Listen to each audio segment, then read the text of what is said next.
નફાખોરનો આ પ્રકારનો દાખલો 5,000નો મોબાઈલ 7,000માં વેચતા કેટલા ટકા નફો થાય? તો એકદમ સાદો અને સરળ દાખલો છે, પણ આમાં આપણને ખબર પડે છે કે કોઈ પણ કિંમત હોય તેને ટકાવારીમાં કઈ રીતે રૂપાંતર કરવી.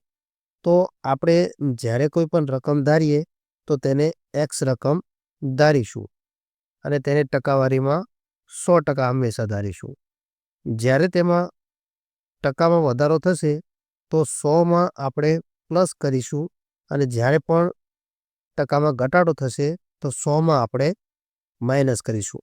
એટલે કે જે પણ ટકાવારીમાં વધારો થશે એ પ્લસ અને ઘટાડો થશે તે માઇનસ. તેવી જ રીતે તે રકમ પણ વધશે અથવા તો ઘટશે.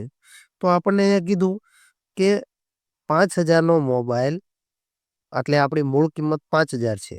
જો તેને આપણે 7,000માં વેચીએ તો કેટલા ટકા નફો થાય? તો આપણને ખબર જ છે કે 5,000માં આપણે કોઈ વસ્તુ ખરીદીએ અને 7,000માં વેચીએ તો આપણને 2,000 રૂપિયા વધારે મળશે. જો આપણે 2,000ને આપણે હવે ટકામાં ફેરવવા હોય તો આપણે એક નફાનું સૂત્ર છે કે નફો છેદમાં મૂળ કિંમત ગુણ્યા 100. તો અહીંયા આપણો નફો છે 2,000 અને આપણી મૂળ કિંમત છે 5,000 અને અહીંયા 100. તો 0 0 ગયા, 20 પંચા 100 અને 20 દુ 40. તો નફામાં 40% નફો થશે.